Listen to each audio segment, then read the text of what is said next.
रविवार दिन ए विश्राम बार को आमाने पालन करने आमाने समस्ते जत्नवान हेबा आवश्यक अछि।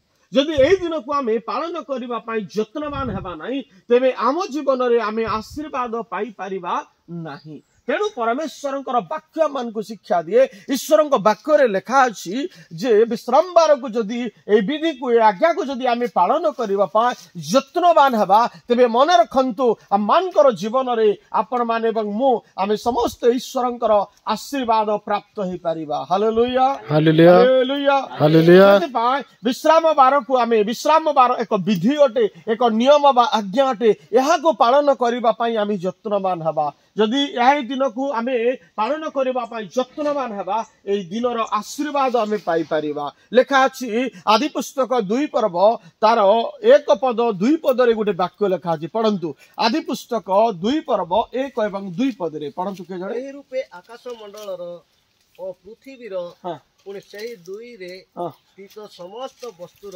सृष्टि समाप्त हैला। परमेश्वर सप्तम दिन रे आपणार कार्य